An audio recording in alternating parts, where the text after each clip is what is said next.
Hello everybody and welcome to another video on my channel, and today we are talking Survivor Series 2023 predictions, one of the most anticipated shows in the past few years, I think, due to the nature of the show, where it's taking place, who is rumoured to be showing up.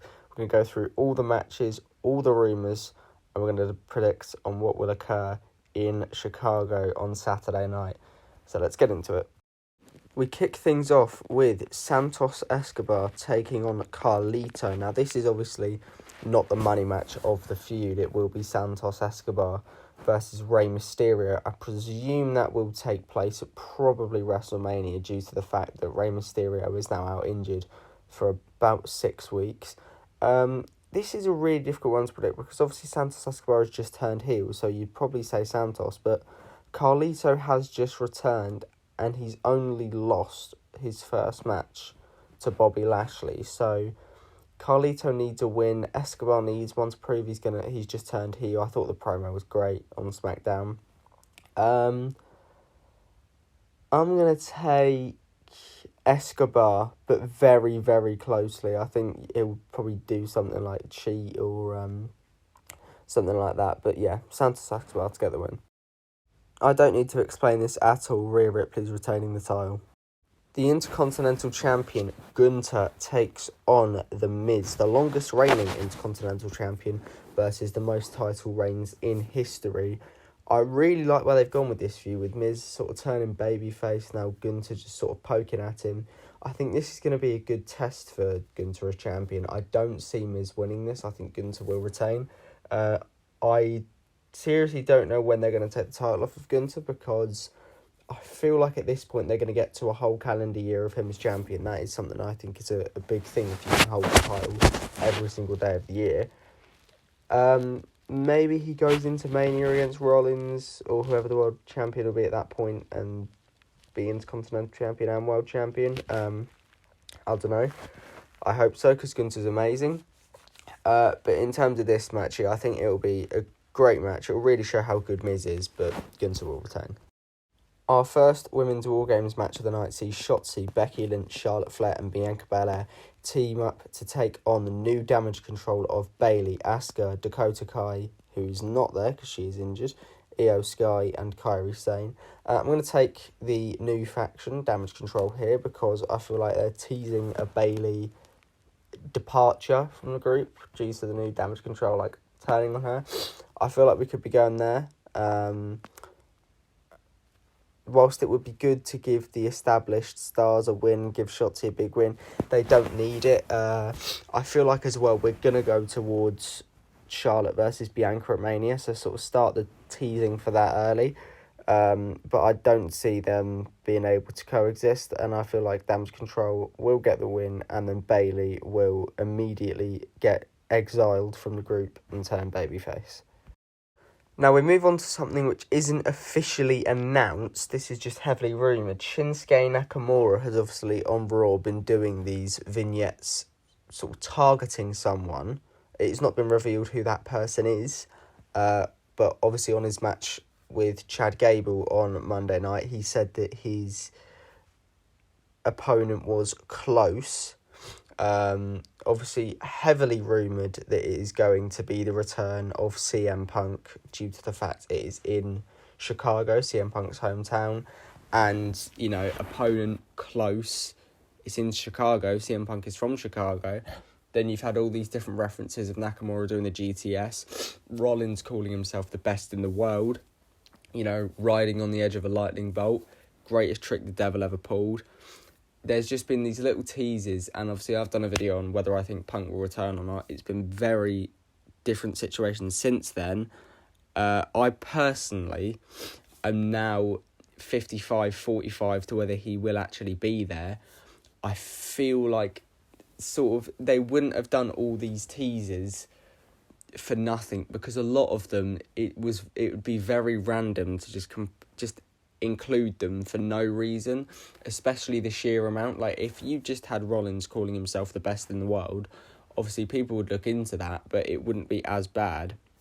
But with all these different, you know, they clearly know what they're doing with this. They're getting the fans riled up, and sometimes, they'll do it so that people watch the show. And this is why I think they announced the return of Randy Orton on Raw, is that you know what's going to happen. SmackDown tonight and Survivor Series tomorrow, all you're going to get is CM Punk chants. Nothing is going to change that. Like, you could have Roman lose the title, even though he's not on the card. Nothing is going to change the fact that all those fans are going to want to see is CM Punk. Is he going to be there? I personally feel like he will be. This could just be sheer delusion, but again, like I said, with all these teasers, I don't see why they would go to this length. If you look on the WWE YouTube channel, the live video for the press conference after the show, if you look behind the logo, you can actually make out sort of the X thing that CM Punk used to do with his hands. So again, they're making a graphic. Like, they clearly know what they're doing here. Why would they do it when this is the one return fans are desperate for? Why would they go out of their way to piss off the fans this badly? Because this is probably the worst thing you can do, is tease a CM Punk return this much and not have him be there. Now, whether I think he will come back is 70-30. I'm pretty sure he will be. But if he doesn't come back tonight, I'm pretty sure he will come back at the Royal Rumble, because that is 10 years to the day since he left. But I feel like you can't tease it and not deliver, because the fans will just hijack the show, which is why I also think if Punk is coming back, he will start the show, because you will have all these great matches that will just get pissed on with these chants unless you deliver it early. It's like at Rampage, the first dance, normally you'd save a massive return like that for the end of the show, but because you know what you're going to get, all it's going to be is Punk chants, they're going to need to do it straight away. I really hope he comes back, because even though, I wasn't a fan of his antics in AEW is small time, WWE is just the big time. That is just the way it is. That's not a shot. CM Punk will bring loads of money to the company. Will he come back? I don't know. Do I hope he does? Absolutely.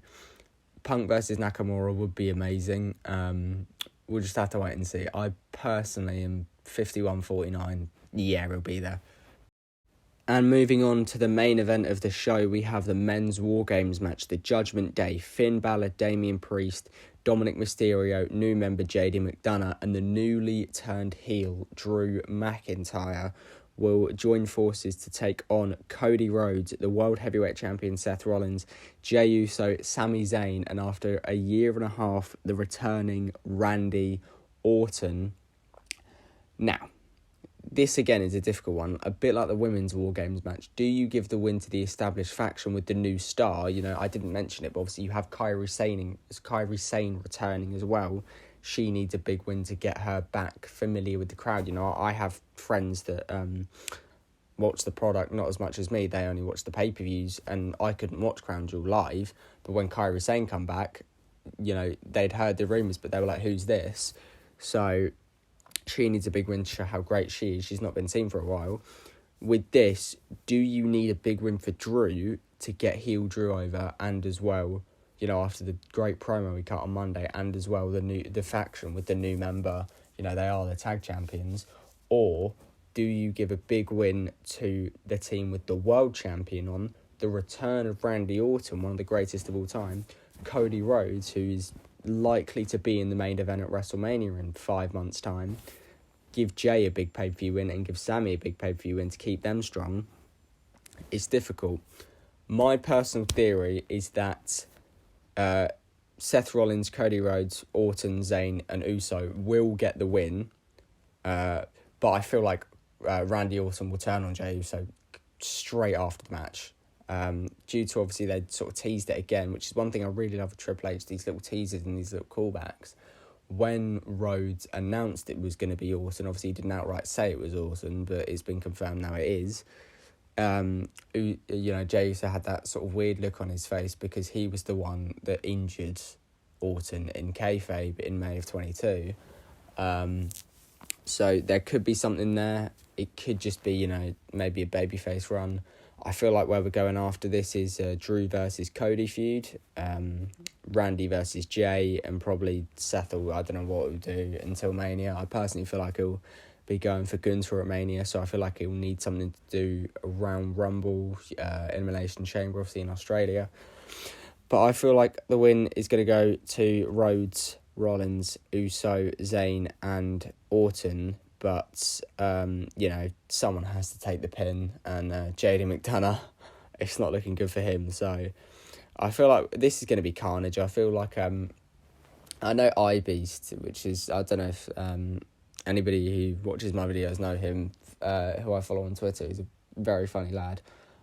He's been suggesting that Rhodes does a crossroads off the top of the cage. This is going to be carnage. I do hope that happens. I cannot wait for this. It's just going to be pure chaos. Orton back in the ring will be great again. Orton and Rhodes as well together will be something special. But I really don't know. Like, could Drew steal a win on Jay? I don't know, but I'm going to go for Team Cody to get the win here.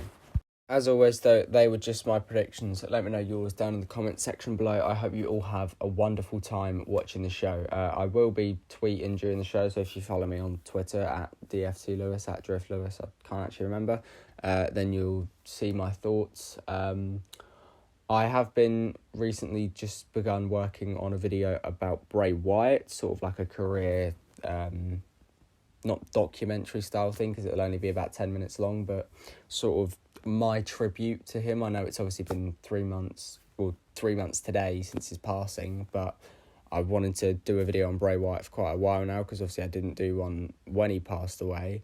So I don't know when that will be out, but probably will be out in the next few weeks. If you have any suggestions for what you'd like to see me do, please put them down in the comment section below. Thank you for watching. Have a great time watching the show, and I will see you soon.